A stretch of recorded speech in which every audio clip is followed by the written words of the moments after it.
What's going on, my trainer club? Today we're going to check out the new details on raiding from home as well as Abra Community Day that is supposedly coming very soon to Pokemon Go. So welcome to the trainer club. Here we go.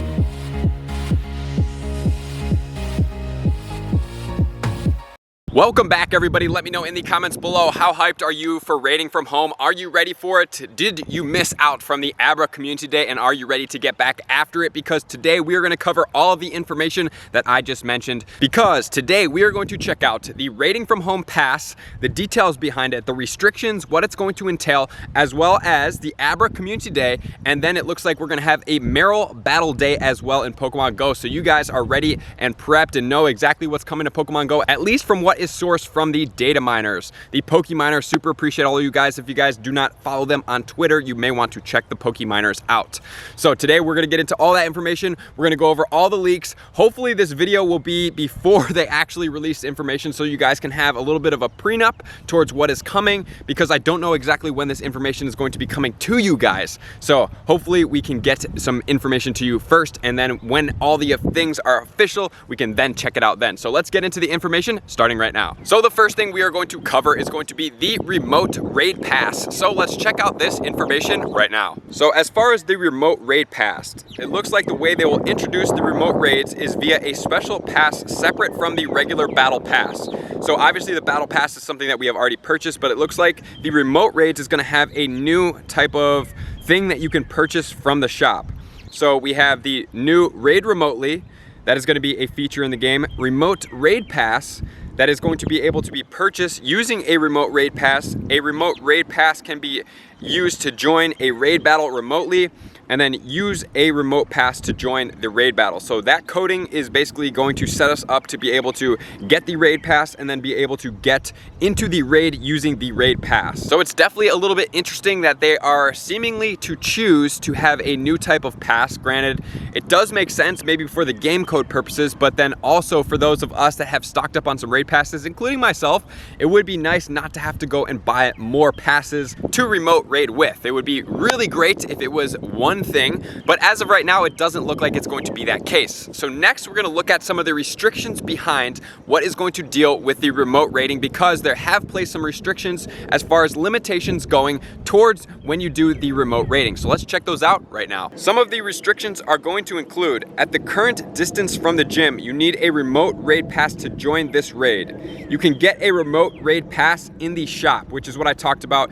in the first section with the remote raid passes. It didn't specifically mention it, but here in the restrictions, it is going to mention that you can purchase or at least get it in the shop for whatever that means. Maybe you can trade in a battle pass. I'm not really 100% certain how they're going to work that. And then it says you have reached the maximum number of remote raid passes.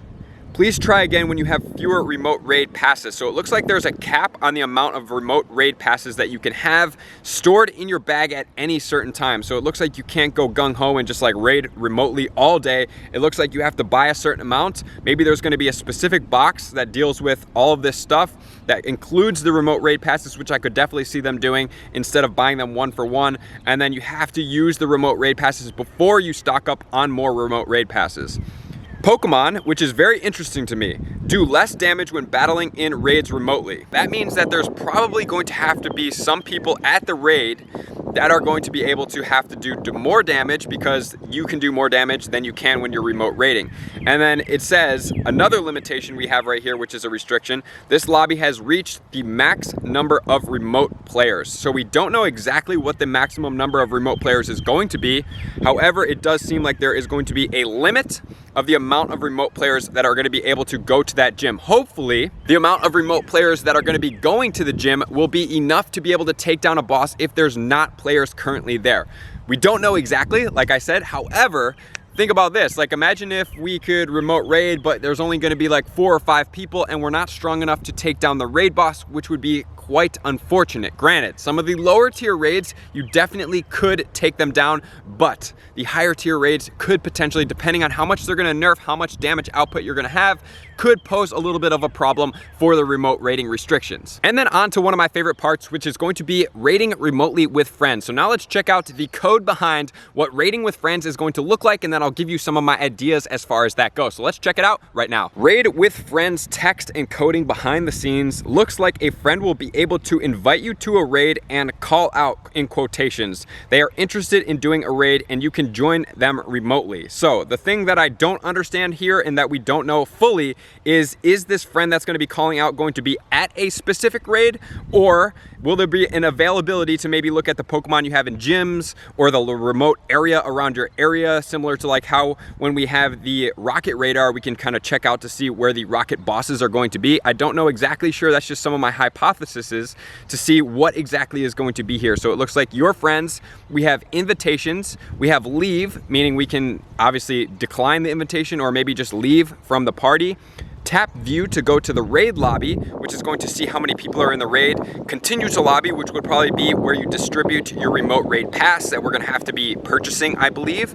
And then view option, which would probably be viewing maybe the potential raids that your friends list is inviting you to. Think about this, there could be a couple different scenarios that could go on. Number one, like I said, it could be the rocket radar, where it kind of goes over the map in maybe like a mile or two radius and you can see the raids, and then maybe you could click on one and then you can invite some of your friends to. Or another scenario is somebody could be at the raid and then invite friends to it. And then how the invitations work, I'm not exactly sure on that one. One idea that pops into my head is maybe you can look at your friends list and there may be a new sort feature that would then show people that have invitations to raids in the nearby vicinity. The one problem I'm kind of foreseeing here is the timer countdown, because if you only have 2 minutes, you're obviously already gonna have to know this person externally of the game, or you're gonna have to be actively hunting your friends list, or just keeping Pokemon Go open for when a push notification comes through the game to invite you to a raid to be able to get in there. So is it gonna have extended raid timers to be able to go? That would be really interesting to see how that works out, because that's obviously going to play into the factors of like, can you make it there in 2 minutes or less on the invitation to be able to help this person with the raid? And will the person inviting already have to drop their pass, which could potentially then leave you out a pass if nobody comes and joins you on that raid? So that's everything we have as far as the remote raiding goes, including what the Pokemoners have used from the text from the actual game mine and being able to translate it into us. So big appreciation to them. Next, we're going to check out the code behind gifts, which I did not mention yet, that could be coming from your buddy to help send to people. So let's check that out right now. So now it looks like buddies can gather gifts to send to friends as opposed to just giving you items. So your buddy went exploring and brought back some gifts. Try sending them to your friends. Your buddy found some gifts. So as far as this goes, it looks like, and hopefully we're gonna check this out in a second, when you are going to be able to have your buddy on, right, and it's active, it's gonna be able to go around and collect gifts from stops. And what we get from the stops right now, or the wherever they collect it from, is gonna be berries or souvenirs. So it looks like now we can have gifts into the lineup, which is gonna be super beneficial, because now we're gonna be able to then get gifts without actually having to go out of our house to be able to send to friends to hit Pokestops and everything like that, depending on what your situation is right now. The one or two things that I'm kind of concerned about that are going to be intriguing to see how it plays out is, are we just going to be able to get one gift, or is it going to come in a bundle of like 9 like we do get right now, because that would be really beneficial. And the second scenario is that when we do get the things right now, it looks like they don't come into play very often, right? It looks like whenever we get a gift from a buddy, when they discover berries or a souvenir, it takes a little bit of time before we're able to actually get that. I hope they at least up the rate of how frequently your buddy's able to grab gifts for you to be able to send to other players. So that's very beneficial. And now we're going to get on to one of the big things that everybody has been anticipating, which is going to be the Abra Community Day, including the dates that are scheduled in the game code. So let's check it out right now. Abra is back. So it looks like the badge for the event is going to be April 25th of 2020. And additionally to the Abra Community Day, which I'm assuming will be all of the old things that were already scheduled, it looks like there's going to be a ticket to access the Investigating Illusions bonus, which we did mine way back before all of this different things happened in the world. Special research for Abra Community Day on April 25th, which is looking like why we have this information based on the badges, from 11 a.m. to 5 p.m. local time. So it looks like we're gonna have a total of 6 hours to do this research wherever you are. Details can be found in the game news, and you must play during the specified time to receive the bonus. It looks like we're gonna have some research additionally. And then finally, we have, like I mentioned, the Marill Day, which we're gonna check out right now. So Marill Battle Day, Go Battle Day, which is going to include Marill. So Marill is gonna be featured in Go Battle League reward encounters. So I don't know how excited everybody is in particular about getting Marill as a Battle League reward. Maybe it's gonna have a shiny potential for a Marill, because that would really entice me to be more about this. And it would be really cool if the Pokemon encounter wasn't going to be for the raid pass, where it's going to be 2 encounters in order to pay for it, or if it was going to be from the free to 4 encounters, because not always is everybody able to win 4, so it looks like you'd have to be spending money, and I don't know how many people are going to be spending money to try to get Marill as a Go Battle League encounter. So also, I am excited to see how this one plays out, so let me know in the comments below now that we have all the information. Are you guys feeling good about this? What do you guys have as far as insights, as far as what could be coming, as far as what things you are excited about and what things were you? Drop in the comments and let me know. I super appreciate all you guys for being here, all my likers, commenters, subscribers, Patreon members, and everybody who takes their support, subscription, and participation in every facet to the next level. I'm gonna see you guys out on the next video. Peace! I just want to take a moment and sincerely thank all of my Patreon members, everybody that has taken their subscription to the next level and chosen to support me on this platform. I greatly appreciate you guys. As a growing channel and really trying to grow and improve as much as I possibly can, I really appreciate the extra support. You guys mean the absolute world to me. I cannot wait to connect with you soon, and I appreciate you guys all for being a part of the Trainer Club. I will see you guys out on the next video.